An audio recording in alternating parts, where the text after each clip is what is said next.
ያንን ነው እኛ የምናውቀው። ግን ሴት ልጅ በዚህ ልክ መውረድ ግን በጣም ነው የሚደብረው።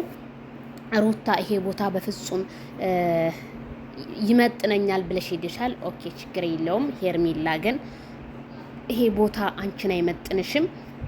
እንግዲህ ሩታ ደንግጣ ፍቅር ናት እኮ ፍቅር ናት እያለች አዎ ናት እያለው ነው። ናት አዎ ናት፣ ፍቅርማ ናት።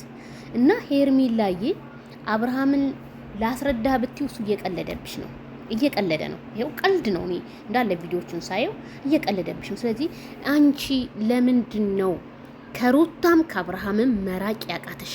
አሁንም ሄርሜላ እኔ ምለው ቢርቅሽ ብዬ ተመኘው።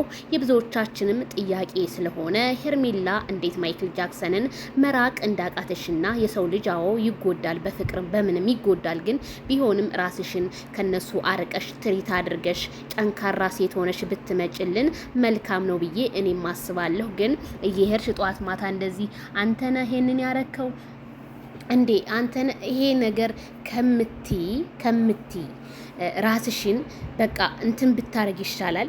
አብርሃምዬ ምንም ሄርሜላን ለማናደድም ቢሆን ይሄንን ነገር ማድረግ የለብህም። ሄርሜላ ጋር ስትሆን ነው ሁሉም ነገር ደስ የሚለው። ፍቅር ኦኬ፣ እንደ ማንኛውም ሰው ቪዲዮ አብራችሁ መታችሁ ብትሰሩ ደስ ይለናል። ግን ይሄንን ያህል ግን ሄርሜላ ምንም የማታውቃትን ፍቅርን አንጥተህ ሩታ ታውቃታለች። ኦኬ ችግር የለውም። አወቀቻትም አላወቀቻትም ሩታ ችግር የለውም ስለፈታሃት። ሄርሜላ ግን ብዙ ወጥነን ብዙ እንትን ልሻለሁ ብላ ጥያቄ ስትጠይቅህ አንተ በጭራሽ ፍቅርዬ ፍልቅልቋ እኮ ይች ናት እያልክ ነው ሙድ እያስክባት ያለው። ስለዚህ የሰውን ልጅ ሙድ ከመያዝ ከማስቀየም ሌላ ሰዎችንም ኮሜንታተሮች ምኖችም ከማስቀየም እንደ ሀሳብ አልፈልግም በቃ በእቶኛል ብለህ ከህይወቷ ብትወጣ እንደኔ መልካም ይመስለኛል። በቃ የመጨረሻ ብታሰናብታቸው። እንደዚህ ገበያ ስጥናቸው እንዴ እናንተ ሴቶች እኮ ናችሁ። ሴት ልጅ ራሷን ስታስከብር ፈላጊዋ ይበዛል።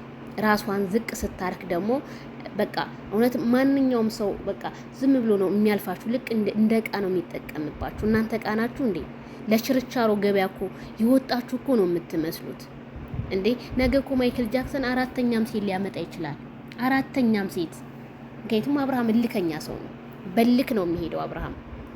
ምክንያቱም እያየን ስለሆነ ሶሻል ሚዲያ፣ ቲክቶክ ብዙ ነገሮች እያየን ስለሆነ ያንን እነዛን ለማናደድ እሱ ብዙ ነገሮች ይሰራል።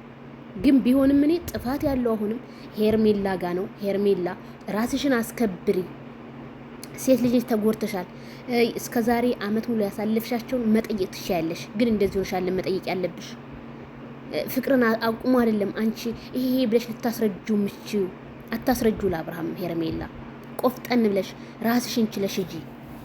አንቺ በጣም ጀግና ሰው ነሽ። እንዴት ይሄንን እኔ ካንቺ አልጠብቅም ማሪ። በቃ ከሩታም ጋር እንቸገርሽ አንቺ። ሩታ የራሷ ህይወት ነው፣ አንቺ ራስሽ ህይወት ነው። ስለ ራስሽ ህይወት እንጂ መጠየቅ ያለብሽ ስለ ሩታ ህይወት እዚህ ጋር መተሽ አብርሃምን ልትጠይቂ ወይም ልትያቺኝ። ስለዚህ እኔ ቤተሰብ ከታዘብኩት ቪዲዮ በቃ አብርሃም በቃ አይፈልገንም ብለው እነሱ ጥለው ቢወጡ እንደኔ መልካም ነው ብዬ ነው የማስበው። በቃ ጥለው ይውጡ በቃ። እንዴ በቃ ሄርሜላ አንቺ እኮ በጣም እኔ አላውቅም። እኔ ከሄርሜላ ይሄንን አልጠብቅም። ግን ማን ነው ግን ይሄንን ነገር የመከራት? ማን ነው ግን እንደዚህ አይነት በቃ ከጀግና ሴት ጋር ስትይ ጀግና ነገር ትማሪያለሽ።